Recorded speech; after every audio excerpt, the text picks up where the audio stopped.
I met a man who I'll name as John on Tinder.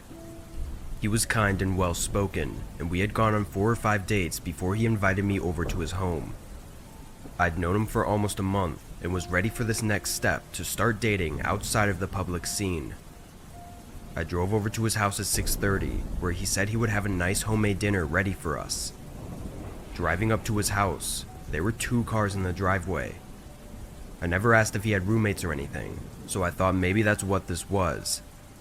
I didn't see it as a bad thing, but just something that he should have told me before coming over. I drove back around and parked on the curb in front of his house. I walked up to the door and rang the doorbell.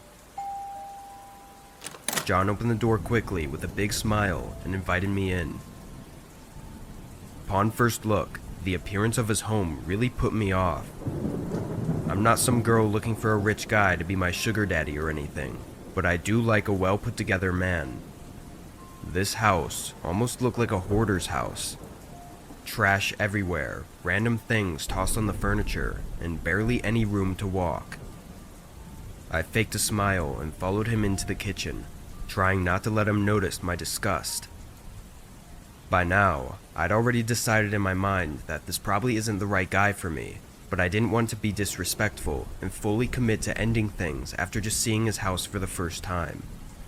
The kitchen was less messy, seeming like it had been cleaned up recently. On the table were 2 plates of food, but after seeing the place, I didn't have an appetite anymore.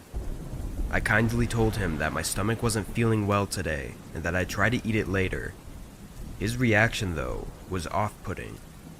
He just looked at me as if he was shocked by my answer and was in deep thought about what to say. I couldn't look him in the eyes for more than a few seconds before it just got weird. When I looked away, I think he snapped out of it. "Oh, okay, it's cool." Then he took my plate and put it in the fridge. I started up a conversation, asking how his day was and if anything new was going on with him. He answered normally, but it seemed like something else was on his mind. He was looking around, trying to be sneaky about it, and seemed almost nervous. Him looking around reminded me about the cars in the driveway. "Hey, I saw you had a bunch of cars in the driveway. Do you have roommates?" I asked politely. Yeah. They're away for the weekend, though," he said. Then he got up and excused himself, saying he had to take a call, and walked back toward the living room. The way he was acting was nothing like before. I didn't like it at all. I heard him softly talking on the phone for 30 seconds, then he came back and set his phone down on the table. "Sorry," he said, sitting down. I smiled, but it was getting hard to fake it. I didn't really feel safe or comfortable in his house, so I knew I needed to leave. He was looking around again, and I was just trying to get the courage to tell him that I was going to go, until a thump came from upstairs. Right when it sounded, John looked directly at me, as if checking whether or not I heard it. "Give me a second." He got up and quickly walked up the stairs, and just a moment later, his phone that was still sitting on the table lit up. Normally I wouldn't snoop on someone's business like that, but I felt justified given this whole ordeal. I stood up and leaned over, seeing it was a text from a number that wasn't saved as a name. The text was short, reading, "Do you have her yet?" I stood there in a panic for a second, trying to wrap my head around the text, before I heard footsteps coming back down the stairs.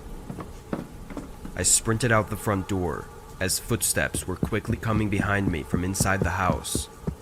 I got in my car and floored it out of the neighborhood. I took some time to calm down as I sat in my car in my driveway, then I called the police.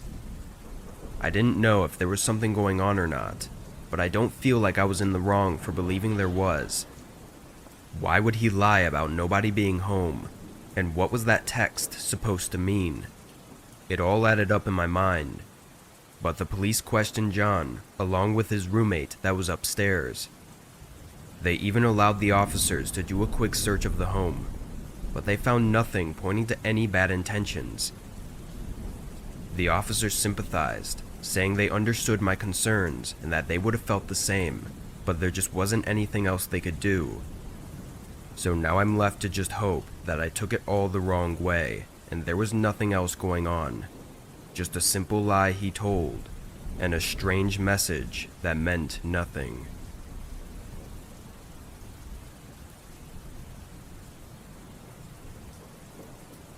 I'm a 26-year-old female, and at the time I was 23 and in college.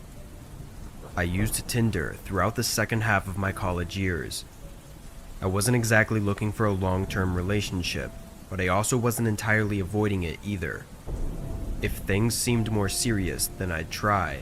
Otherwise, we'd just have some fun and move on. After school on Friday, I went back to my dorm and sat in bed, swiping left and right on the app. I was hoping to have something to do over the weekend. After some time, one of the guys responded. We talked it up for an hour or so, then he asked me out on a date for Sunday night. I agreed, though it was rather quick to ask me out. We texted for a while longer, mostly about school and hobbies. He said he went to the same school as me, but was in the dorm building on the opposite side of the campus. Anyway, on Saturday we texted back and forth a few more times, and come Sunday, I met him at a popular restaurant not far from the campus. Over dinner, he didn't strike me as anything but a normal person. So normal that he was almost a little boring. I found him attractive though, and thought he was maybe holding back on a lot due to just meeting me. Once we finished, we went outside and set another date for the next week. As I said goodbye and started walking away, he asked me if I needed a ride home. Living in the dorms at the campus, I didn't have a car, so I just walked everywhere, including the restaurant. I was surprised he even had a car, since he lived at the school as well. But I was even more surprised that he offered me a ride. It seemed like he was trying to make his move for tonight, which I wasn't expecting. But seeing as I enjoyed my time with him, and he was just like any other guy, I took him up on the offer. The campus was a 25-minute walk away, so if nothing else, at least I'd be back sooner. He showed me over to his car, which was just an older black Honda SUV. I got into the passenger seat and he started driving.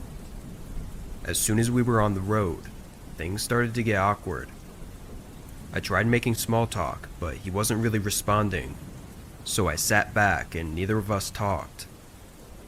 After a few minutes, he took a left turn. The campus was to the right, in the complete opposite direction. I felt a lump in my throat and my body got stiff. That feeling of something awful about to happen had fallen over me. Hey, I think you missed the turn. I said nicely, trying to hide any hint of fear in my voice. No, he muttered.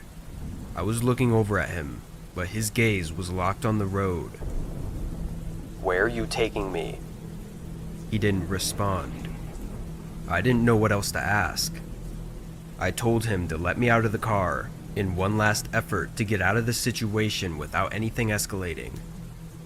He still didn't respond. The further out he drove, the more remote the area became. My head was aching from the fear of getting too far out to be able to find any way out of this. I still had my phone in my pocket, which I knew he was going to take as soon as we stopped wherever he was taking me. My plan, and really my only plan, was to try to take out my phone as quickly as possible and dial 911 before he would have time to react. I waited until he started making a turn, and right when he looked the other way, I pulled my phone out and with shaky hands dialed 911. He noticed immediately, trying to grab my phone mid-turn and jerking the car. I was able to keep myself away from grasp while the phone rang, and as soon as I heard a voice on the other side, I yelled for help, saying the street names and direction we were going. The man was still fighting me for my phone, hitting me and pulling me toward him. In the midst of the fight, he lost control of the car and ran off the road straight into a speed limit sign. I was dizzy and my vision was blurry, probably from a concussion, but I could hear the operator on the phone talking from somewhere under my seat. I almost forgot the situation I was in, but once it came back to me, I immediately looked over. The windshield was shattered and the airbags were out, but the man I was with was gone. I tried to see out the windows, but he was nowhere. I didn't even remember seeing the windshield shatter or the airbags go off, so I might have even been unconscious for a few seconds or minutes without knowing it. I searched for my phone, telling the operator what happened and that I was okay. Officers came soon after. I had no lasting injuries, just some pains around my body. But what hurts the most is that I was so sure they would catch the man, having his name, description, and license plate. But I was wrong. The car was stolen the day before, which was probably why he abandoned it after the crash. His name was likely fake, although it was a really generic name anyway, and his Tinder account was removed. So, all they have is a description of what he looked like. I should have been more careful, and I definitely have been ever since. What he planned on doing with me is something too awful for me to even think about. I just really hope that he's not out there trying to do the same thing to someone else.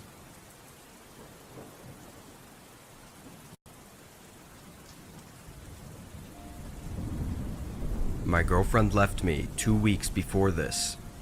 I know 2 weeks is not long enough to fully process a breakup and start using Tinder, but I was desperate. Within a few days, I had 2 girls I was talking to regularly.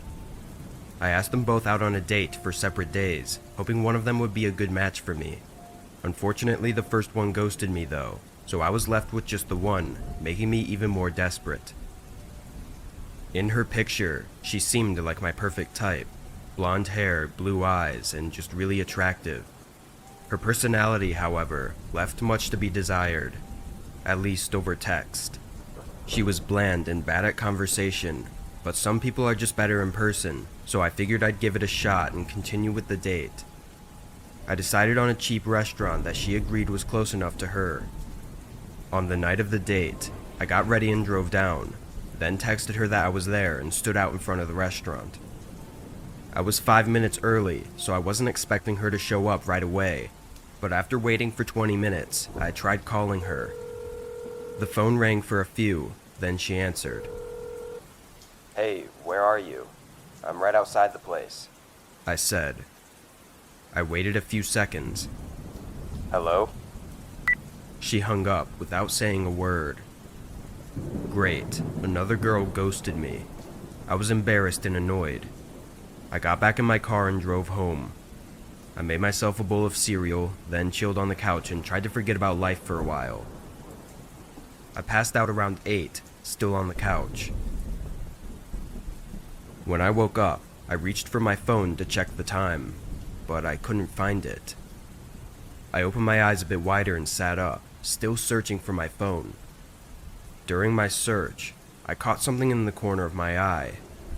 My back door was slightly open, just barely, not even enough to see through the crack between the door, but open slightly enough so that it wasn't even with the wall. Kind of like someone had pulled it partially closed so that it wouldn't make the click sound. I stood still, looking around. Everything felt like it became so quiet. I took one last quick search for my phone, then gave up and walked over to the back door. It was just as I'd said, barely not closed. I always kept every door locked, so this was a terrifying thing to see after napping just a few feet away. I thought maybe when the intruder saw me on the couch, they must have just left, but then I started thinking about my phone being gone. What if they'd stolen my phone? They would have had to be right in front of me, just inches away, probably watching me sleep. A shiver ran through my body. These thoughts were just making me more scared. I pushed the door shut and locked it, praying that whoever it was had already left. I then walked around the first floor, checking the rooms, but not finding anything worth noting. Then I went upstairs, which for some reason